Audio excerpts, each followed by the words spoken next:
Welcome to the Beauty of Better podcast, where we help moms thrive in health and faith. Hey, mamas, we are just so glad that you are here with us today. We're kind of continuing on this series. Last week, we covered fats as far as the macronutrients, and today we're going to talk a little bit about carbohydrates.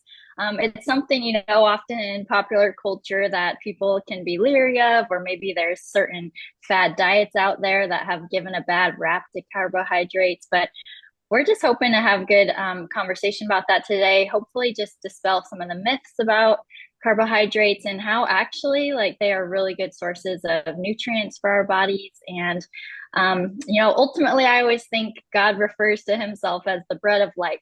So, carbohydrates can't be that bad.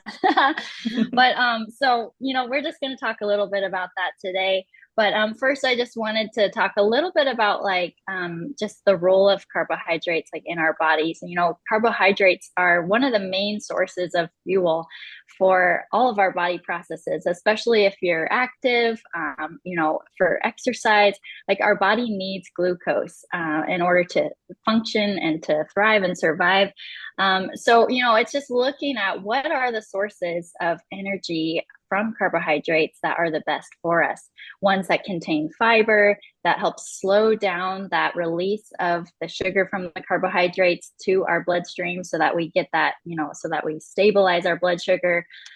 Looking at balancing that sometimes with protein. So, people oftentimes think like, what should I have for breakfast? And, current research has shown that actually like having carbohydrates and protein in the morning is a good way to start our day to help stabilize those blood sugars. And oftentimes with our hormone levels, we can actually digest and process carbohydrates sometimes better in the morning. Of course, this is different for everybody, but current research has shown that oftentimes we can digest those carbohydrates best in the morning. So, that could be something like having overnight soaked oats. That's something that I love having, like quick grab on the go. And we actually posted that recipe on our Instagram. It's called Bircher Muesli, and you just can make either a big bowl of it, which is what I do, and you throw in nuts and seeds in it, and yogurt, a lot of healthy probiotics in there. It's something quick on the go for moms who are, whether you're running off to the office or taking your kids to school. That's a simple meal that you can have that has those healthy carbohydrates, fats, and protein in it. So when you look at like simple carbohydrates versus complex carbohydrates, simple carbohydrates, a simple way of looking at that is that it's easily broken down in your body, like very quickly for usable energy. So think about like a soda. If you drink that, like you might get that quick energy, but then that's going to crash and drop your blood sugar levels. So you'll be craving something like that again. But if you have something like a complex carbohydrate, so like a whole grain toast, or even like, a sweet potato, something that has starch in it and fiber in it, it takes the body longer to break those carbohydrates down to usable energy. And so when it takes the body longer to break those things down, then it's going to release that into your bloodstream slower, and it's going to maintain those blood sugar levels so that you're not getting those spikes and then craving again and then having to have something to spike that back up again, because that's what gets us in that roller coaster response. And especially as women, that affects our hormones so much when we have that kind of pattern of spike, drop, spike, drop. So it's really important that we look at little areas in our life, like where have I maybe gone for like a soda or a candy bar, when actually I can swap that out for a healthier snack that's going to stabilize my blood sugars and give me, some stability there. But I don't want to talk the whole time. Maybe if one of you guys wanted to talk a bit more about fiber, or a little bit more on the simple versus complex carbohydrates. Yeah, I just wanted to jump in really quick just to clarify some terminology, just in case moms here haven't like taken a science course recently, or it's like not top in your terminology. So when we're talking about carbohydrates or carbs becoming energy or glucose, if you hear the word glucose, when carbs are broken down, whether they're simple or complex, they become sugars. And so when they're simple carbs, it means they've usually been processed or refined. It's usually where you see the unhealthy foods like white bleached bread, right? Or candy, those white sugars. Those our bodies process so fast because they're already processed. So that it doesn't take our bodies a long time to break that down to sugar. And so that's why our sugars spike when we eat those. But if you have a complex carb, as Kathleen was saying, those are carbs more in their natural form. So you think fruits and vegetables and whole grains. When our body breaks those down, it takes longer. It's a longer process. So it takes longer for the sugars to be released. So we're fuller longer, we have fiber, and energy is released at a more constant level. So if you hear those terms, that's more of what that means. But I know, Christiana, do you have anything on fiber? Yeah, so there's different fiber needs kind of based on men or women. So women, since that's who we're speaking to, it's 22 to 28 grams per day. And so we talked a little bit about meal planning in a previous episode. So sometimes, like if you're using a meal planning app, it could quantify that for you if you don't want to kind of do the calculations yourself. But looking for those things that have whole wheat, whole grains is going to really help up the ante with making sure that you're really aiming towards those complex carbohydrates. It's going to have more fiber built in. So not only um, is it going to be affecting your blood sugar and being able to keep it level, but also gut health and like just keeping things moving and regulated there. It keeps you fuller longer as well. So some of my favorite forms of fiber are something like a quinoa or steel cut oats. Like those have just a powerhouse of other great things as well, but good sources of fiber. So often if I'm looking at a food label, I'll kind of see, oh, okay, how much fiber does this have? You know, if it's a carbohydrate, and then even looking at that first ingredient list of like, is this a whole, wheat, or is this just something that's really refined? And particularly those first 3 to 5 ingredients is kind of what I look towards when I'm evaluating which bread to purchase for my family or what other type of items. And then there's just some go-to ones that like I think you just kind of figure out, okay, if you don't like quinoa, then what's a different type of grain that your family enjoys that you can just have as a staple that you know is a complex carbohydrate and high in fiber. Yeah, I love that. Kelsey. I was just going to say, Kelsey, I know you teach nutrition and you get deep down into it. So I Yes. want to hear your Let's hear thoughts. it. Yeah. So a piece, just for like Yeah. simple knowledge, a piece of bread, like a piece of white bread has less than 1 gram of fiber. But if you do like a whole wheat or even like a sourdough piece of bread, that has like 2 to 3 grams in one. So if we're talking about bread, I feel like bread gets a really bad rap. Like Mhm. Yeah. they're really common carbohydrate, and people are like, you can't be healthy if you eat bread. You actually you actually can eat bread.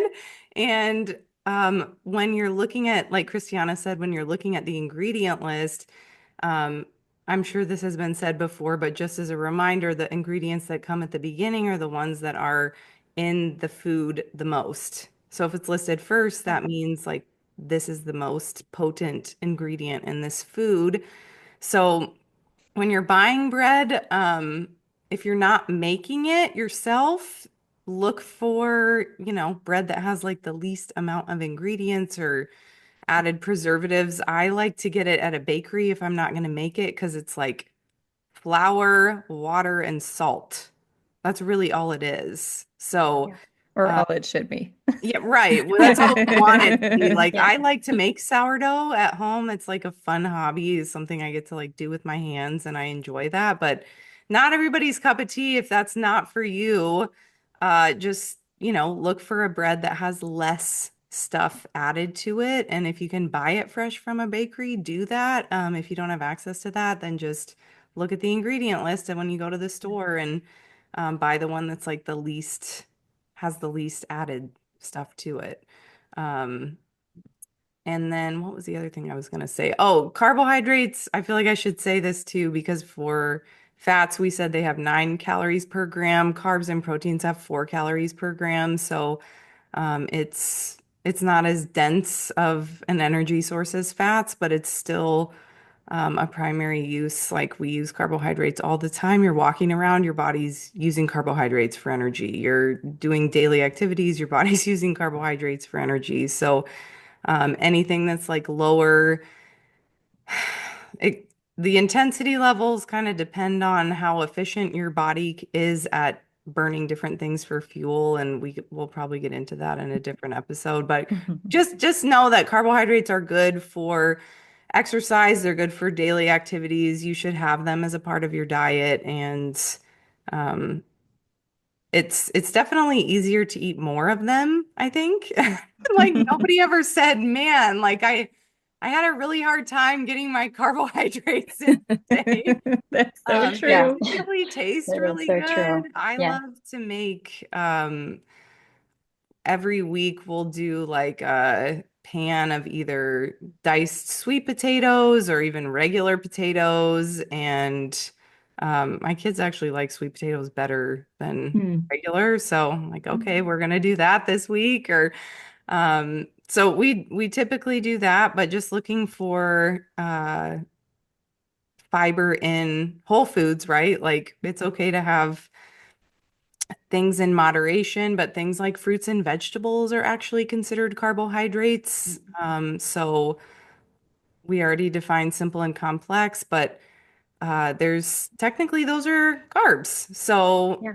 having veggies, having fruits, those things, are contributing to your fiber amounts, especially all those micronutrients in there. And those are really, really great for you too. So yeah, lots of fun ways you can include carbohydrates in snacks and, just getting your kids to try fruits and veggies. Something I started doing recently was this little munch match where we like eat bunny food and we'll try to like have a race and like we all like sit there and munch it together and my kids totally think that's hilarious. So That's been awesome. doing That's that so because fun. Easter's close and they're like, oh, we're like gonna be a bunny. So Oh, um I love yeah, it's that. kind of a fun way to sneak in some of the more complex carbohydrates via veggies. I love there, that. What other tips do you get girls have that you've used with your kiddos over the years? Just with increasing, yeah, like on the veggies or carbohydrates, things like that. I think what we've tried, like more when they were younger, we were realizing like, just certain ones they'll gravitate to or not gravitate to when it comes to vegetables, I guess, is if you cut them different ways, right, than you traditionally cut them. Like, for example, a cucumber, maybe you always cut it in circles, but maybe you do spears or something else. Like that feels really exciting and novel to some of those younger ones. I remember clearly when maybe we only had 2 or 3 kids. I mean, it's kind of a blur. When they were little, we went to a play date and veggies were served as like the little snack, the fruits and veggies, and my kids just were scarfing up a vegetable that they would not normally particularly enjoy at home, and it was because it was cut differently. So just like the presentation of it, I think can make it different. And then even like, you know making sure they're like, oh, have you had 5 to 7 fruits and vegetables in a day before you go grab a bag of,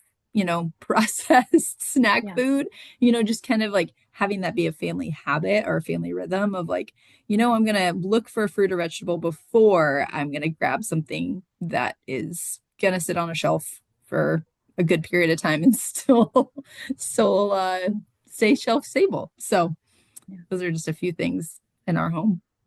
In the summertime, I try to have boards out. So I'll put like fruits or vegetables or a mix. And it's kind of like if they're washed, prepped, and just out to grab, they tend to grab them more. So I feel like that's when they tend to like eat more fruits and vegetables. But I do have older kids, so they don't fight me as much anymore. It's more like, oh, you've got broccoli on your plate, so you've got to eat it. But I feel like they all like broccoli. So, but it's just like finding those fruits and vegetables that they do like. But I think what we are trying to work towards more is like my boys love white rice because they love Chipotle. Mhm. And so it's like, okay, let's swap this out with brown rice and see if we can make something that tastes similar. And I think something I always have to remind them of is when we cook at home, it's not going to be exact like a restaurant. It's going to taste a little different, but it can be very similar. And just reminding like the health benefits that come with that. So trying to make similar recipes that aren't exactly the same, but still like, the cilantro and lime and everything in it. So yeah. I need to, speaking of the white rice, I need to look this up actually if there's like science behind it. But like I got a lesson from a friend. She taught me how to cook Thai food. And she said that in their country they add like vinegar to white rice to like for people with like diabetes because it helps like slow the release of the starch or something. So I need to look that up. I'm like, is that actually something? But I was like, I wonder if you can do something like that, but or just, you know, add some veggies and stuff to the rice. Like some my kids are the same. They just like white rice, but they actually do like if I put butter in brown rice, they like it. So just put some healthy grass fed, you know, butter in there and they like that brown rice. But yeah, I think I said this on another podcast, but something I had heard from another mom that she does because my kids tend to, I mean, they'll eat raw fruits, but like the raw veggies and stuff, like it's just not their thing. And we've found some fun ways to cook like broccoli. Like we've started doing broccoli on the grill with like fresh garlic, and my firstborn like ate it up like she was taking everyone else's who wouldn't eat theirs last night. I was like, okay, this is kind of fun, finding ways that they'll, you know, eat it.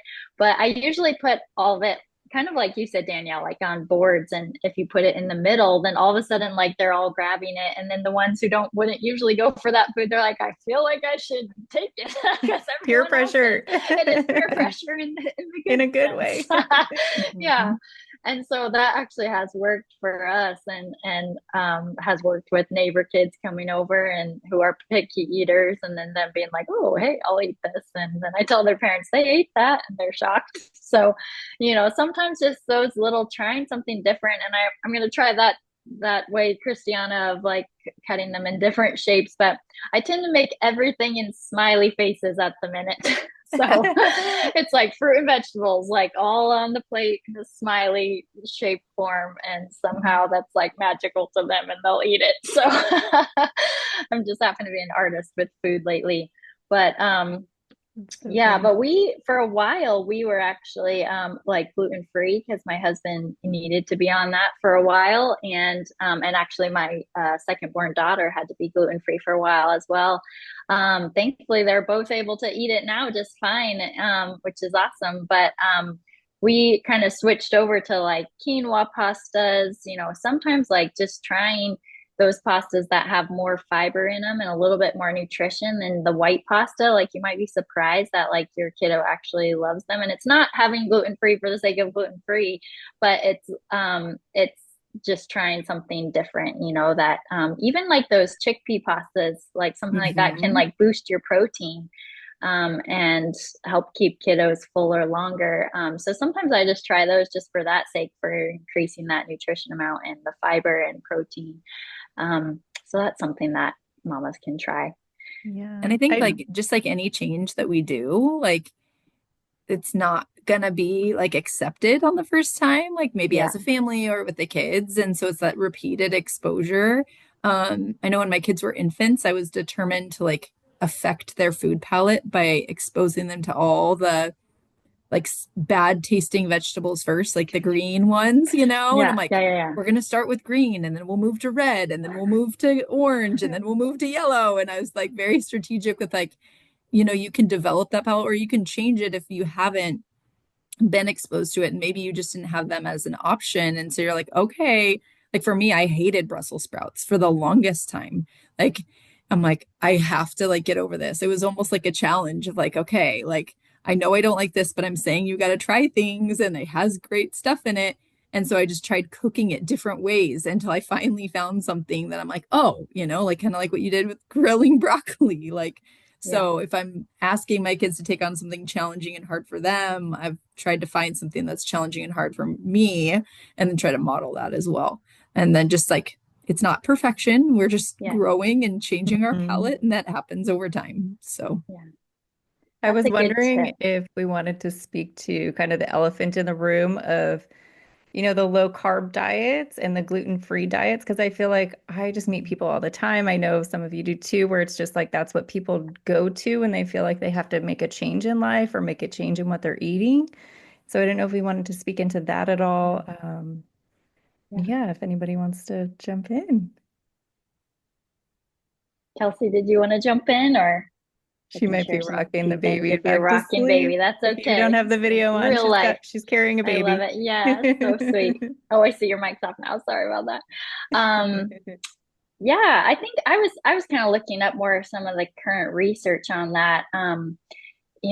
Of just for people with like carbohydrate sensitivity and stuff. And, it's kind of mixed. So, where before it had said that, oh, all carbohydrates is going to cause this response in people, like that's just so different now. And I think, what works for one person doesn't necessarily work for the next person. But I think definitely like, I think I can testify to like, I grew up on very processed food in the Midwest. I had like Pop Tarts for breakfast and just like white bagels and oftentimes just like cereal that was really high in sugar.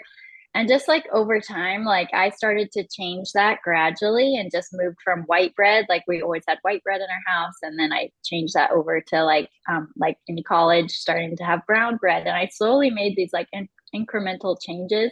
So like I can testify that if you grew up like on a diet that was like more processed and like you were used to white bread, like sometimes it's just switching to like, it doesn't have to be that really nutty seedy bread. Maybe that's too intense of a jump, but it could just be like that kind of half and half wheat bread, half white bread, and then work your way up to having the higher fiber stuff. And where it's become now like that's just like natural for me, and that's what I've given my kids. And like I don't really give them the choice of like white bread. They just have never had that choice, so it's like they don't know anything different. But I want to speak to moms, like if you have had your kids on white bread, like don't feel guilt about that. Just say, okay, how can we start to like shift this, and how can we start to change it? Like make heart-shaped toast or something, even if it's made out of like wheat bread, and they're like, oh, what's this new thing? And like there's always some ways that we can change and shift things and make little changes towards better. I feel like I didn't answer the question, but those are all probably good went off tips. on some other topic. But that was, yeah, I don't know. I just wanted to share that too. Like, no matter where you've started or where your starting point is now, like, there's always a way of like growing in that and just taking it a day at a time. Especially with your kids, it can be hard when they're picky.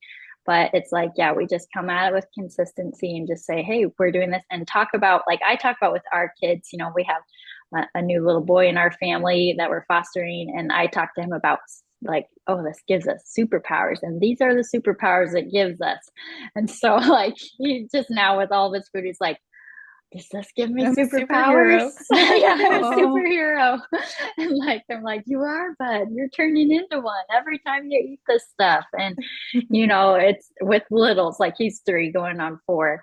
And it's just, that's helpful with littles, talking to him that way instead of like saying, oh, that's good food, bad food, because that can create bad relationships with food for kids where they feel shame over eating the bad foods. So, when we just praise foods, it's like, wow, there's superfoods, or like that's superpowers in that food and stuff. Like, it focuses on the positive,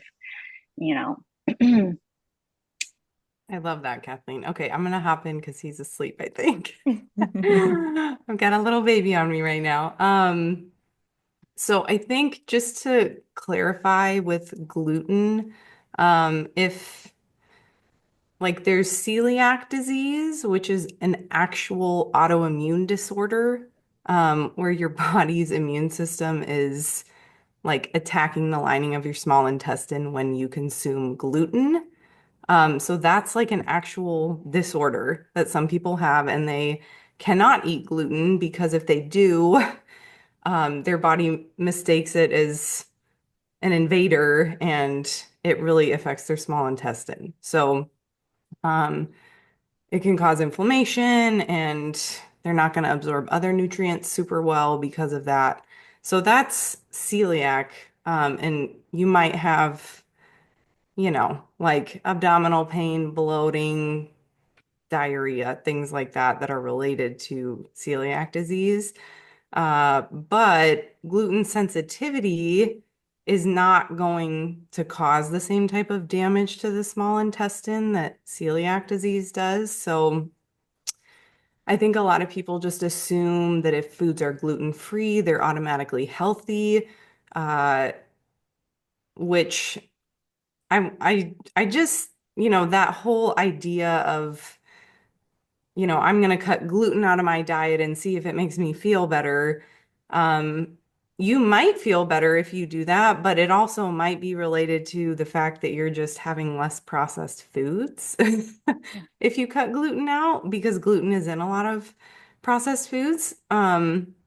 It So the could wrong be. type of gluten. Right. Yes, it might be related, if you do have a sensitivity that does improve from doing that, I would just talk to your doctor about that, because there's certain tests that you can actually determine, do I have a gluten sensitivity, or is it an actual allergy, and do I have celiac? Because they're just two really different things. So I would just be careful that assuming anything that labels itself as gluten-free is healthy automatically, because it's not necessarily the case. It might have other things like added sugar and, a bunch of other ingredients on the list that make it taste better because it doesn't have gluten in it. Like that could be the case too. So just be careful of assuming that because something says it's gluten-free, it's automatically um, a health food.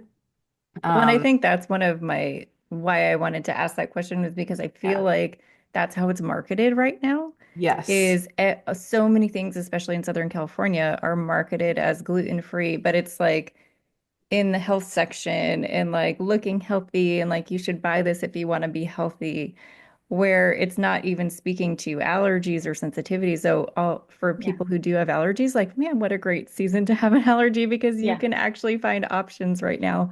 But it's being marketed to people who just want to make a change rather than actually identify if they actually have an allergy or not. Yeah. So I think it's Right. become a fad. Yeah, Yes. it is almost a fad just to say that you're gluten-free. And you're right. It is. If you really do need that, like that's amazing, because now there's so many things that are gluten-free, and that's really helpful for people, when I think in the past that has not been the case. Um, and yeah, I think it's interesting too, gluten in America versus gluten in other countries. Kathleen, I don't know if you Mhm. want to talk about that, but there are instances where people who have had something with gluten in it, who are allergic to gluten, and they've had it in like Europe, and it does not affect them the same way as it does in America, Yeah. which is just kind of an interesting thing, because that's probably related to the flour and, how the flour is processed, and Yeah. what's in all of the gluten containing ingredients. And Kathleen, I don't know if you want to Yeah. about Well, that. in an observation I have made, when I met my husband, I met him at a very international school, and we had people, I lived with like 11 other girls, like all in one house. And a lot of them would always comment how sweet our bread is. So, like, that's one element is like we put more sugar in our bread than other countries. Like, I have yet to meet a foreign person that like doesn't comment how sweet our bread is. And it can just be like regular toast bread. It's not even like brioche or something like that. It's like regular bread that you'd have on sandwiches. And one of my friends, she gained a lot of weight when she came here, and then she said for herself she cut out white bread because she was eating white bread here, and when she cut that out, like the weight came off again. And sometimes also I have noticed in America is that we increase our gluten amount in our breads because gluten gives it that kind of like doughy sort of texture. And so Americans really like that. And so our gluten amounts are a lot higher in our breads. And so then sometimes that can cause problems for people.